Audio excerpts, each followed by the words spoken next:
ప్రశాంత కాశ్మీర్లో పాకిస్తాన్ ఉగ్రమోకలు రాసిన నెత్తుటి గీతలకు బదులు తీర్చుకునే సమయం ఆసన్నమైంది. 26 మంది అమాయకుల ప్రాణాలను గాల్లో కలిపేసిన ముష్కర చర్యలకు చరమగీతం పాడే క్షణాలు దగ్గరపడ్డాయా? ఉగ్రమోకలను తుదిమట్టించే విషయంలో సైన్యానికి భారత ప్రభుత్వం పూర్తి స్వేచ్ఛనిచ్చిందా? ప్రధాని మోదీ చేసిన తాజా వ్యాఖ్యలు ఈ వాదనకు బలాన్ని చేకూరుస్తుందా? అంటే అవుననే సమాధానం వస్తుంది. ఉగ్రదాడిపై ప్రతిస్పందించే విషయంలో అనుసరించాల్సిన పద్ధతులు, లక్ష్యాలు, సమయం ఇలా సమస్తం అన్ని అంశాల్లో సైన్యానికి పూర్తి స్థాయిలో ఫ్రీడమ్ ఇచ్చినట్లు తెలుస్తోంది. పహల్గామ్ దాడి తరువాత ప్రధాని మోదీ వరుసగా సమావేశాలు నిర్వహిస్తున్నారు. పహల్గామ్ దాడికి ప్రతీకారం తీర్చుకోవాల్సిందేనంటూ రగిలిపోతోంది భారత్.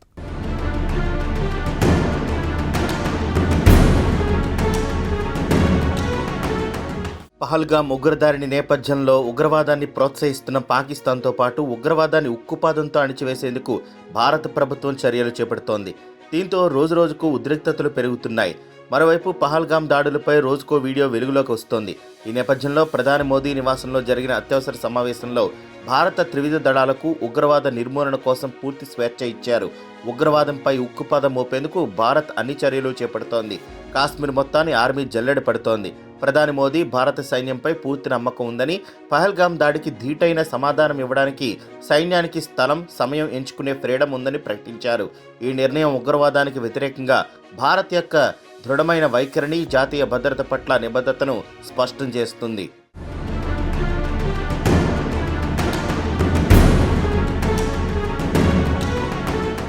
పహల్గామ్ దాడి నేపథ్యంలో ఇప్పటి వరకు ఆచితూచి అడుగులు వేసిన కేంద్ర ప్రభుత్వం ఇప్పుడు జెట్ స్పీడ్తో దూసుకెళ్తోంది.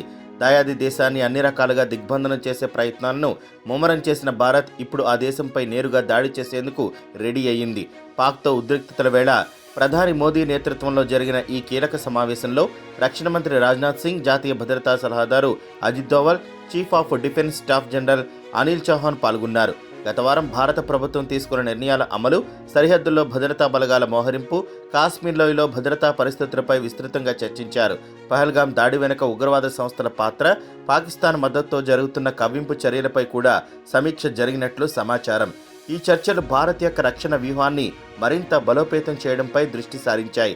త్వరలో ప్రారంభం కానున్న అమర్నాథ్ యాత్ర సందర్భంగా భద్రతా ఏర్పాట్లపై సమావేశంలో ప్రత్యేక దృష్టి సారించారు.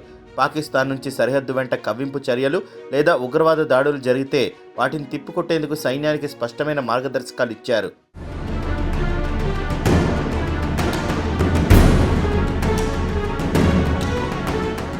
మరోవైపు సమావేశంలో ఉగ్రవాదానికి వ్యతిరేకంగా సైనిక చర్యలతో పాటు దౌత్యపరమైన వ్యూహాలపై కూడా చర్చ జరిగింది. పాకిస్తాన్ను అంతర్జాతీయంగా ఒంటరిగా చేయడం, ఉగ్రవాదానికి మద్దతిస్తున్నట్లు ఆరోపణలను ప్రపంచ దేశాల ఎదుట సమర్థవంతంగా బహిర్గతం చేయాలని నిర్ణయించారు. ఈ దిశగా ఐక్యరాజ్య సమితి, ఫైనాన్షియల్ యాక్షన్ టాస్క్ ఫోర్స్ వంటి అంతర్జాతీయ సంస్థలతో సమన్వయం చేసుకుంటూ పాకిస్తాన్పై ఆర్థిక, రాజకీయ ఒత్తిడిని పెంచే ప్రణాళికలు రూపొందించారు.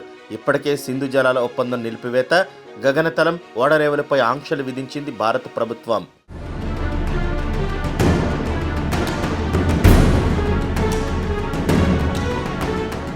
ఇకపోతే పహల్గామ్ దాడి, ప్రధాని మోదీ నిర్ణయాలపై సోషల్ మీడియాలో విస్తృత చర్చ జరుగుతోంది.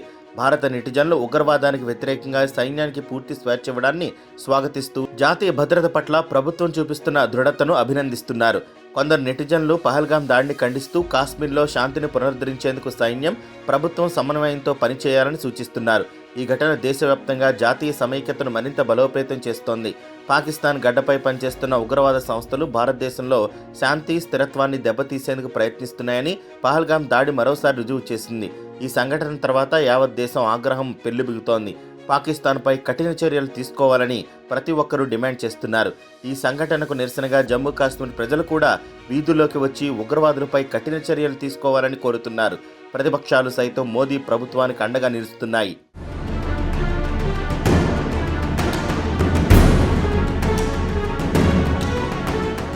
ఈ నేపథ్యంలోనే భారత్ టార్గెట్ ఫిక్స్ చేసేసింది. పహల్గామ్ దాడికి ప్రతీకారం తీర్చుకోవాల్సిందేనంటూ రగిలిపోతున్న భారత్ ముందుగా ఓ హిట్ లిస్ట్ని ప్రిపేర్ చేసి పెట్టుకున్నట్లు సమాచారం. ఆ జాబితాలో 14 మంది ఉగ్రవాదుల వివరాలను సేకరించింది భారత నిఘా సంస్థ. ముఖ్యంగా ఆ టెర్రరిస్టులకు లష్కరే తోయిబా, జైషే మహమ్మద్, హిజ్బుల్ ముజాహిద్దీన్ ఉగ్రవాద సంస్థలతో సంబంధాలు ఉన్నాయని తేల్చేసింది భారత ప్రభుత్వం. ఆ 14 మందిలోనూ 8 మంది ఉగ్రవాదులు లష్కరే తోయిబా సంస్థ తరపున పనిచేస్తున్నారు. మరో 3 జైషే మహమ్మద్ గ్రూపుకు చెందినవారు. మిగిలిన 3 హిజ్బుల్ ముజాహిద్దీన్ కోసం విధ్వంసం సృష్టిస్తుంటారు. ఇక ఉగ్రవాదులతో పాటు వారి వెనుక ఉన్న వారి కోసం భారత్ వేట మొదలుపెట్టింది. ఈ నేపథ్యంలోనే త్రివిధ దళాధిపతులతో భారత ప్రధానమంత్రి నరేంద్ర మోదీ సమావేశమయ్యారు. భారత సాయుధ దళాల వృత్తిపరమైన సామర్థ్యాలపై ప్రధాని మోదీ పూర్తి విశ్వాసం వ్యక్తం చేశారు. ఆపరేషన్ పద్ధతి, లక్ష్యం, సమయాన్ని నిర్ణయించే అధికారం సైన్యానికి ఇచ్చారు. సైన్యం సామర్థ్యాలపై ప్రధానమంత్రి పూర్తి విశ్వాసాన్ని వ్యక్తం చేశారు. ఉగ్రవాదానికి బలమైన ప్రతిస్పందన ఇవ్వాలనే భారత దృఢ సంకల్పాన్ని పునరుద్ఘాటించారు. సమావేశంలో త్రివిధ దళాధిపతులు వారి కార్యాచరణ అంచనాలు, కార్యాచరణ ప్రణాళికలను ప్రధాని మోదీకి వివరించారు. ప్రధానమంత్రి తీసుకునే నిర్ణయం సైన్యానికి ఒక ముందస్తు అనుమతిగా, ప్రతీకారం తీర్చుకునే స్వేచ్ఛగా భావిస్తున్నారు.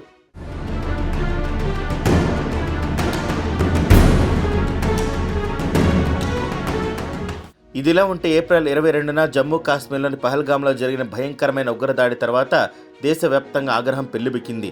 కేంద్ర ప్రభుత్వం పూర్తిగా కార్యాచరణలోకి వచ్చింది.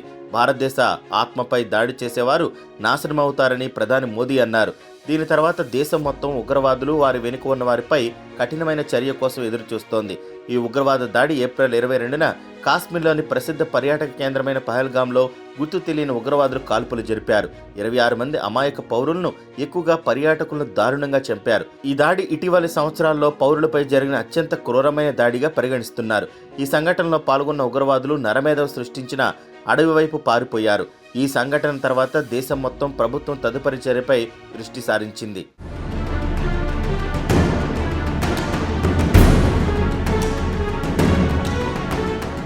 అయితే ఉగ్రవాద దాడి జరిగిన 2 రోజుల తర్వాత అంటే ఏప్రిల్ 24న ప్రధాని మోదీ బీహార్లోని మధుబని జిల్లాలో నిర్వహించిన జాతీయ పంచాయతీరాజ్ దినోత్సవ కార్యక్రమంలో ప్రసంగిస్తూ ఉగ్రవాదులకు, వారిని ప్రోత్సహిస్తున్న వారికి గట్టి హెచ్చరిక చేశారు.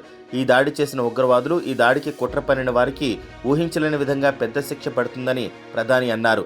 ఉగ్రవాద దాడిలో అమాయక పౌరులు మరణించిన క్రూరత్వాన్ని చూసి యావత్ దేశం విచారణలో మునిగిపోయిందని ప్రధానమంత్రి అన్నారు.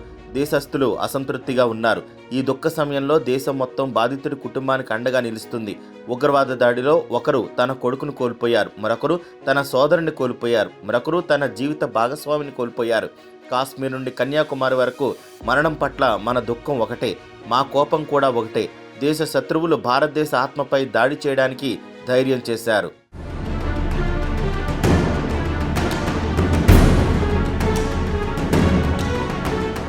మరోవైపు మూసివేసిన పర్యాటక ప్రాంతాల్లో త్వరలో భద్రత కల్పించనుంది కేంద్రం. ఆ తర్వాతే ఆయా ప్రాంతాలను పర్యాటకులకు ఓపెన్ చేయనుంది. ఇక ఉగ్రదాడి తర్వాత వెలవెలబోయిన పహల్గామ్కు మళ్లీ టూరిస్టులు రాక మొదలైంది. గుల్మార్గ్, సోన్మార్గ్, దాల్ లేక్ లాంటి పర్యాటక ప్రాంతాల్లో భద్రతను పటిష్టం చేశారు. యాంటీ ఫిదాయిన్ స్క్వాడ్స్తో పాటు జమ్మూ కాశ్మీర్ పోలీసులను మోహరించారు. ఇదిలా ఉంటే భారత్ ఎప్పుడు ఎలా దాడి చేస్తుందన్న భయంతో పాక్ ఆర్మీ వణికిపోతోంది. తమపై భారత వైమానిక దాడులకు దిగొచ్చని సైన్యం భావిస్తోంది. ఈ నేపథ్యంలో కేవలం 2 రోజుల వ్యవధిలో పాకిస్తాన్ ఆర్మీలో చాలా మంది సైనికులు, అధికారులు తమ పదవులను విడిచిపెట్టి వెళ్లిపోయినట్టు తెలుస్తోంది. ఇలాంటి సమయంలో భారత్తో యుద్ధానికి దిగితే పాకిస్తాన్కు అంతిమ ఘడియలు తప్పవు. ప్రపంచవ్యాప్తంగా ఎక్కడా పాకిస్తాన్ అనే పేరు కనిపించకుండా చరిత్ర పుస్తకాల్లో ఒక పాత అధ్యాయంలా మిగిలిపోతుందన్న భయం పట్టుకుంది.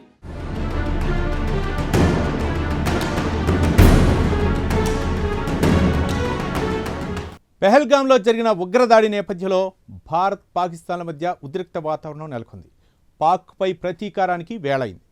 ఉగ్ర వేటకు రంగం సిద్ధమైంది. సైన్యానికి పూర్తి స్వేచ్ఛ ఇస్తూ ప్రధాని తీసుకున్న నిర్ణయంతో సర్వత్రా ఉత్కంఠ నెలకొంది.